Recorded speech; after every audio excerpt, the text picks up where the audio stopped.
Si te llaman por teléfono, no digas sí. Cualquiera puede ser víctima de esta estafa. Este tipo de fraude ha vivido un repunte en las últimas semanas. Con la grabación de nuestro sí, pueden darnos de alta en servicios online de manera fraudulenta. Es uno de los engaños más comunes. Así funciona esta estafa al contestar el teléfono.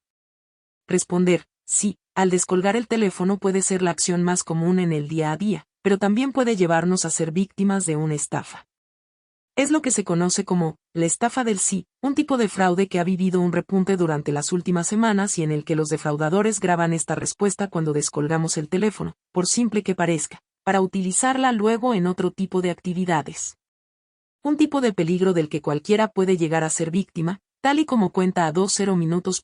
Es Ruth García, técnico de ciberseguridad para ciudadanía del Instituto Nacional de Ciberseguridad, INCIBE. Según esta experta en seguridad en la red, este fraude consiste en llamar a los usuarios con el objetivo de captar una grabación en el que se diga la palabra sí. Bien sea porque al responder al teléfono se utiliza esta fórmula, o porque se realizan preguntas de tal forma que el usuario responde de esta manera, cuenta García. Estafa telefónica Freepik. Responder sí al descolgar el teléfono puede ser la acción más común en el día a día, pero también puede llevarnos a ser víctimas de una estafa. Es lo que se conoce como la estafa del sí, un tipo de fraude que ha vivido un repunte durante las últimas semanas y en el que los defraudadores graban esta respuesta cuando descolgamos el teléfono, por simple que parezca, para utilizarla luego en otro tipo de actividades. Un tipo de peligro del que cualquiera puede llegar a ser víctima, tal y como cuenta a 20minutos. Es Ruth García, técnico de ciberseguridad para ciudadanía del Instituto Nacional de Ciberseguridad, INCIBE. Según esta experta en seguridad en la red, este fraude consiste en llamar a los usuarios con el objetivo de captar una grabación en el que se diga la palabra sí. Bien sea porque al responder al teléfono se utiliza esta fórmula, o porque se realizan preguntas de tal forma que el usuario responde de esta manera, cuenta García. Una vez que lo consiguen es cuando comienza realmente la estafa. Tras grabarnos, nuestro sí es utilizado para darnos de alta en servicios online de manera fraudulenta. Es habitual que muchos servicios para confirmar el alta o la contratación de un servicio, realicen a los usuarios distintas preguntas en las que éste debe responder con esta afirmación, explica esta experta en ciberseguridad, quien aclara que con nuestra afirmación verbal los estafadores podrían iniciar por sí solos estos procesos y obtener así nuestra información personal. Además, García alerta que se trata de un engaño que está al alcance de todos. Cualquiera puede llegar a ser víctima porque es tan simple como llamar a cualquier teléfono. Pero también pueden incluso tratar de conseguir nuestra confianza con ciertas informaciones que hayan podido ser recopiladas a través de distintos medios, como las redes sociales, explica esta técnico del INCIBE. ¿Cómo evitar caer en estas trampas?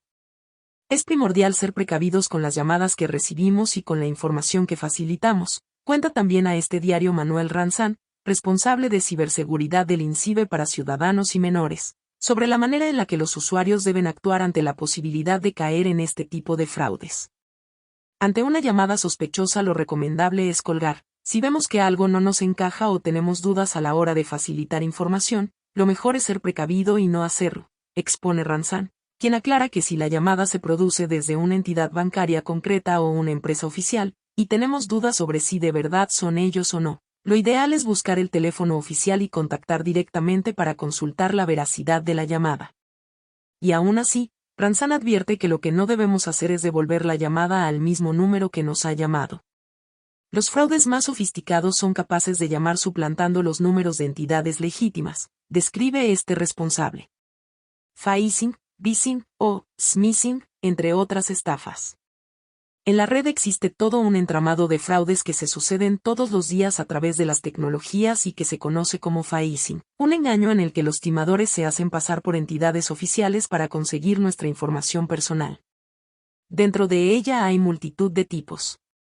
En concreto, la estafa del sí forma parte de lo que se conoce como vishing, es decir, aquel engaño en el que se persigue obtener datos personales o bancarios a través de una llamada telefónica. Pero este no es el único método posible.